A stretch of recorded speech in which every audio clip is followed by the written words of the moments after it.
अल्लाह की रहमत से मायूस नहीं होना। कितने ही गुनहगार हो, खुदा को राजी करो, खुदा को मनाओ।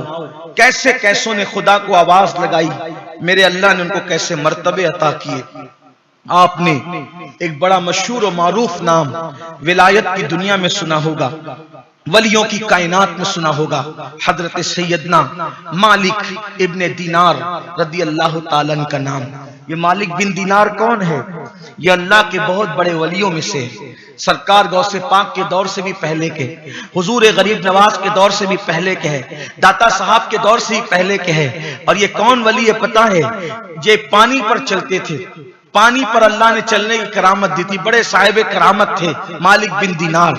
लेकिन इनकी जिंदगी में जो तब्दीली आई है, इनकी जिंदगी में जो इनकलाब आया है, इनकी जिंदगी में जो तौबा का जज्बा पैदा हुआ है, किस बुनियाद पर पैदा हुआ, कैसे उन्होंने तौबा की। लोग मेरे नौजवान ये समझते हैं मौलाना हम तो गुनहगार है, अब हम क्या पलटे, हम क्या करें। ये ऐसी कुफ्र वाली सोच नहीं होना चाहिए। अल्लाह की रहमत से मायूस हो जाना ये कुफ्र है। इसलिए इस तरह नाउमीदी की बात न करो, मायूसी की बात न करो।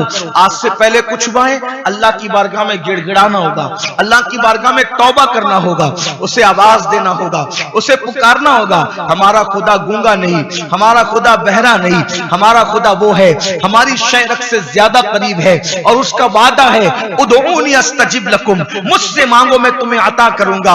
आप जानते हैं मुसलमानों, जब अल्लाह किसी को अपना करीबी बनाना चाहता है, जब अल्लाह किसी को अपना मुकर्रब बनाना चाहता है, तो अल्लाह कैसे कैसे असबाब पैदा करता है, अल्लाह कैसे कैसे हालात पैदा करता है। ये हजरत मालिक बिन दीनार, इनकी जिंदगी में जो तब्दीली और इंकलाब आया है, इसकी बहुत सारे वाकयात लोगों ने लिखे हैं, लेकिन इन्होंने खुद अपनी जिंदगी का वाकया बयान किया। फरमाते मेरी जिंदगी में बदलाव कैसे आया, मेरी जिंदगी में तब्दीली कैसे आई, मेरी जिंदगी में चेंजेस कैसे आया। हजरत मालिक बिन दीनार फरमाते हैं कि मैं पुलिस था, पहले पुलिस यानी बादशाह के यहाँ सिपाही था, मैं पुलिस के काम अंजाम देता था। और पुलिस होने की वजह से, सिपाही होने की वजह से मैं शराब बहुत पीता। हजरत मालिक बिन दीनार कहते हैं मैं शराब बहुत पीता था, इतना शराब पीता था मैं कि शराब के नशे में धुत रहता था।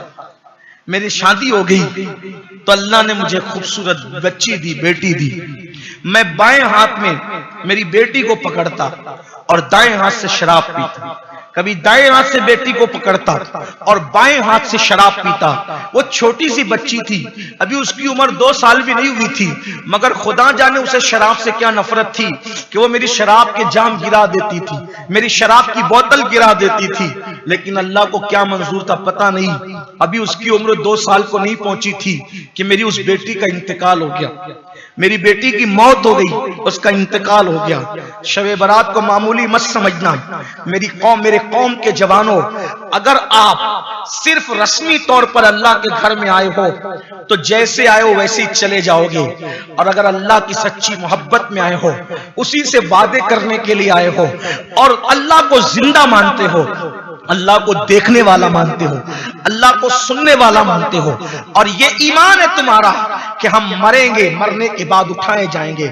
आज शबे बारात में बहुत से मेरे जवान कब्रिस्तान गए होंगे, और कब्रिस्तान जा करके जो आए हो तो ये सोचो कि जैसे हमारे अब्बा, दादा, परदादा, रिश्तेदार कैसी शान की, कैसे घमंड की, कैसी दौलत की, कैसी इज्जत की, कैसे वकार की, कैसी वो जिंदगियां गुजारते थे, आज कब्रों में पड़े हैं।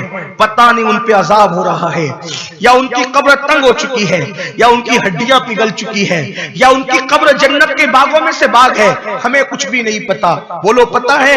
कुछ नहीं पता है ना। किस तरह से पड़े हुए हैं, कैसे बेसरो सामान है, कैसे बेकसो बेबस है।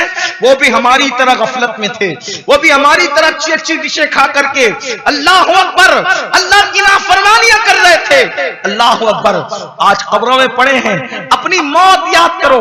कब्रिस्तान जाना कोई रस्म नहीं है, कब्रिस्तान इसलिए ताकि तुम्हें तुम्हारी मौत याद आए कि जैसे लोग आज बेसरो सामान पड़े हैं, बड़े बड़े दादा, बड़े बड़े गुंडे, बड़े बड़े मवाली, बड़े बड़े ताकतवर पर जिनके नामों की हैबत थी हमारे शहर में, आप उनकी कब्रों पे जाके देखो, घास उगी पड़ी है, कांटे उगे पड़े हैं, कोई फातिहा पढ़ने वाला नहीं है। बोलो ये है कि नहीं है? और इसी वक्त आप हजरत मौलाना इसहाक के मज़ार पे जाकर के देखो, दोनों की कब्र में फर्क नजर आता कि नहीं आता? गुलाम नबी बाबा के मज़ार पे जाके देखो, फर्क नजर आता कि नहीं आता? मुर्तजा शाह कादरी के आस्थाने पे जाके देखो, फर्क नजर आता कि नहीं आता?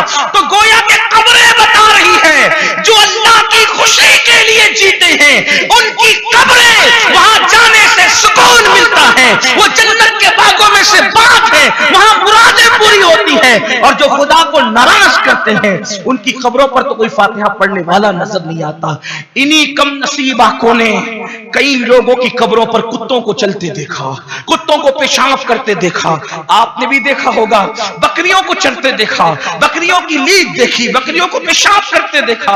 अल्लाह के बंदो, आज शबे बरात है, अपने अल्लाह को मना लो, अपने खुदा को राजी कर लो। और एक दिन हमें भी मरना है, एक दिन अपनी भी डोली उठना है, एक दिन अपना भी जनाजा उठना है। मेरा माल, मेरा कारोबार, मैं, मेरी जवानी, मेरे मोबाइल, मेरा कारखाना, मेरी साइंसिंग, मेरे खेत, मेरा ये, मेरा वो, अपना कुछ भी नहीं है। जिस दिन ये रूह का परिंदा जिस्म के पिंजरे से उड़ेगा, उस दिन हमें भी जो है वो काली कोठरी में डाल दिया जाएगा। अच्छा किया तो अच्छा, बुरा किया तो भुगतना होगा। अल्लाह अकबर। मेरे आका अलैहिस्सलाम के दीवानों, मौत हम सब के सर पे खड़ी है और आज तो शबे बरात है। अल्लाह के रसूल अलैहिस्सलाम फरमाते हैं 15वीं शब में मौत के फैसले होते हैं, बच्चों की पैदाइश के फैसले होते हैं, किसको कितनी रोजी मिलनी है उसके फैसले होते हैं। हालांकि इन हदीसों की सनद पर लोगों ने कलाम भी किया है, लेकिन बहरहाल हम तो फजाइल अमाल में रिवायतों को मानने वाले लोग हैं। आपको बताऊं, अल्लाह के रसूल ये भी फरमाते हैं लोगों की मौत का फैसला होता है, हालांकि वो शादियों की तैयारी कर रहे होते है ना। लोगों की मौत का खुदा जाने आज रात किसकी मौत का फैसला, साल भर जितने मरने वाले सबकी मौत का फैसला हो रहा। हम बैठे हुए आज, पता नहीं कौन जिएगा कौन मरेगा। तैयारी करो, तैयारी करो। शब बरात को समझा क्या? मालिक बिन दीनार कहते हैं मेरी बेटी मर गई, उसका इंतकाल हो गया, 2 साल की भी नहीं हुई थी, शब बरात आई। तवज्जो करना, शब बरात कोई मामूली रात नहीं। लोगों ने इसे भी शक में डाल दिया, उनकी बात छोड़ दी। शब बरात आई, शब बरात में मैंने इशा की नमाज तक नहीं पढ़ी। कौन कह रहा है? मालिक बिन दीनार जैसा वली। वली बाद में बने, अभी वली नहीं थे वो, अभी नॉर्मल जिंदगी, एक आम आदमी सी जिंदगी गुजारे। कब मैंने शब बरात में इशा तक नहीं पढ़ी। और आप जानते हैं शब बरात आए तो आम मुसलमान भी जो जुमा पढ़ने नहीं आता वो भी शब बरात में मस्जिद में मगरिब इशा फजर में नजर आता है। लेकिन वो कहते हैं मैं इतना गाफिल था कि मैंने इशा तक नहीं पढ़ी। और मैंने शब बरात में भी शराब पिया, शब बरात में मैंने शराब और खूब शराब पिया। और शराब पी करके बदमस्त होकर के मैं गिर गया। जब मैं गिरा नींद की हालत में अपने बिस्तर पे पड़ा था, अचानक मैंने ख्वाब देखा। मैंने ख्वाब क्या देखा कि कयामत कायम, सूर फूंका जा रहा है और लोग अपनी अपनी कब्रों से उठे। मैं भी अपनी कब्र से उठा। जब मैं अपनी कब्र से उठा तो एक भयानक धमाके की आवाज आई। मैंने पीछे मुड़ के देखा तो एक भयानक सा अजदहा था, भयानक सा सांप अजदहा जो मुझे मारने के लिए मेरे पीछे दौड़ रहा था। मैं उससे जान बचाने के लिए ख्वाब के आलम में भागा। जब मैं भागने लगा मैं चिल्ला रहा था, चीख रहा था कोई बचा ले, लेकिन कोई बचाने वाला न था। ऐसे में मैंने खूबसूरत हसीन और जमील शक्ल वाले एक बूढ़े आदमी को देखा। मैंने उसको कहा कि बाबा मुझे बचा ले। उसने कहा कि ऐ मालिक मैं कमजोर हूं, इतने ताकतवर अजदहे से मैं तुझे नहीं बचा सकता, लेकिन तेरी इतनी मदद कर सकता हूं कि तू आगे भाग, तुझे रास्ता बता सकता हूं कि तू आगे भाग, हो सकता है कि तेरे बचने का कोई इंतजाम हो जाए। मालिक बिन दीनार कहते मैं भाग रहा था तो मैं देख रहा था कि आग की पहाड़ियां जहन्नम की आग, ये सब मैं ख्वाब में मुझे नजारा बताया जा रहा था। मैं जैसे ही आग में गिरने वाला था, अचानक एक आवाज आई, इसे आग में गिरने मत दो, क्योंकि ये जहन्नमी लोगों में से नहीं है। इसे आग में गिरने मत दो, ये जहन्नमी लोगों में से नहीं है। तो मैं फिर आगे बढ़ा, पीछे देखता था तो वो सांप मुझे दौड़ाता है, मैं आगे भागता हूं। ऐसे मैंने देखा एक चांदी का पहाड़ था और उसको तराश करके उसमें खूबसूरत सा मकान बनाया हुआ था, जिसमें पर्दे लटके थे, जिससे खुशबू आ रही थी। मुझे किसी ने कहा, इस पहाड़ के अंदर चला जा, इस पहाड़ के अंदर चला जा, इसमें मुसलमानों की अमानतें, मोमिनों की अमानतें, हो सकता है शायद इसमें तेरी भी कोई अमानत मौजूद हो। बस जैसे ही मैं वो पहाड़ के करीब गया, सांप मेरे करीब आ गया। ऐसे में फरिश्तों को मैंने ख्वाब में देखा, उन्होंने पर्दे उठा दिए और मुझे अंदर ले लिया। जब मैं अंदर गया तो मैंने देखा छोटे छोटे खूबसूरत बच्चे, हसीन और जमील बच्चे, उसमें झूला झूल रहे थे, खुशबू आ रही थी। मैंने पूछा, है बच्चों तुम कौन हो? तो बच्चों ने कहा, ऐ मालिक, जो मुसलमानों के छोटे छोटे बच्चे बालिग होने से पहले इंतकाल कर जाते हैं, वो सब यहीं जमा होते हैं, उनको इसी में रखा जाता है। ये हमारा मकाम है, ये हमारा ठिकाना है, और यहाँ हम अपने माँ बाप का इंतजार कर रहे हैं कि हमारे माँ बाप आएंगे तो हमसे मिलेंगे। तो मालिक कहते हैं, मुझे ख्याल आया, मेरी भी तो एक बच्ची का इंतकाल हुआ है, बस ख्याल आना था मेरी बेटी का। तो मैंने देखा एक सोने के झूले में मेरी बेटी भी झूल रही थी। उसने मुझे देखा, कहा अब्बा, बाबा, ये कह करके वो दौड़ करके आई और लिपट गई, और लिपट करके मेरी गोद में वैसे ही बैठ गई जैसे जाहिरी में वो मेरी इंतकाल से पहले मेरी गोद में बैठती थी। और फिर उसने कहा, अब्बा कब तक शराब पियोगे? अब्बा कब तक पाप करोगे? अब्बा कब तक अल्लाह की नाफरमानी करोगे?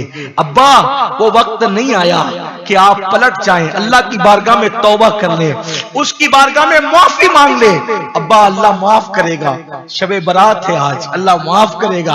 अब्बा आप तौबा कर ले, कब तक शराब पिएंगे? खुदा को कब तक नाराज करेंगे? मालिक बिन दीनार कहते हैं, मैंने अपनी बेटी को अपने करीब पाया, मुझे सुकून मिला। मैंने मेरी बेटी से पूछा, बेटी वो सांप कौन था जो मुझे दौड़ा रहा था? मेरी बेटी ने कहा, अब्बा वो आपका बुरा अमल है जिसको अल्लाह ने सांप की शक्ल में दिखाया। वो बूढ़ा कौन था खूबसूरत? अब्बा वो आपका नेक अमल है, क्योंकि आपने नेकियां तो बहुत कम की है, तो आपकी नेकियां कमजोर है, आपकी नेकियां कम है अब्बा।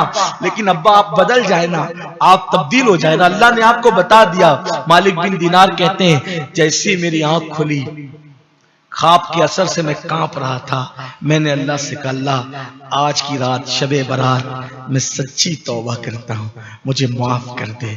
मैंने तौबा की, और जब अल्लाह की बारगाह में शबे बरात में उन्होंने तौबा की तो अल्लाह ने उनको मकाम विलायत अता किया, और ऐसा मकाम विलायत अता किया। एक मर्तबा कश्ती में सफर कर रहे थे तो किसी का कीमती मोती चोरी हो गया। एक बार कश्ती में सफर कर रहे थे, किसी का कीमती मोती चोरी हो गया, तो किसी ने इल्जाम लगाया कि यही अजनबी है, इसी ने चुराया होगा, इसी ने चुराया होगा। अल्लाह अकबर। हजरत मालिक बिन दीनार आसमान की तरफ देख के कहते हैं, मौला जब तक पापी था तो लोग इतना डरते थे कि कोई इल्जाम नहीं लगाते थे, अब नेक बन गया तो लोग मुझ पे चोरी का भी इल्जाम लगाने लगे। तो उस वक्त मालिक बिन दीनार ने दरिया ही में आवाज लगाई, ए दरिया की मछलियों, किसी का मोती चोरी हो गया है, तुम लौटा सकती हो? तो क्या देखा कि दरिया की तमाम मछलियां दरिया के अंदर मुंह बाहर निकालती है, और सबके मुंह में एक से कीमती मोती है। आप कश्ती वालों से कहते हैं, जो चोरी हुआ था जितने चाहते हो ये मोती ले लो। तो तब लोगों को पता चला ये आम आदमी नहीं, ये तो अल्लाह का वली है। और जब लोग हाथ पैर चूमने की कोशिश करने लगे तो आप पानी पर चलते हुए उधर पार हो गए। लोगों को पता चला कि मालिक बिन दीनार का मर्तबा क्या है। पहले की जिंदगी देखो, तौबा के बाद की जिंदगी देखो। जब तक जिंदा है हम, हमारे लिए तौबा के दरवाजे खुले हुए।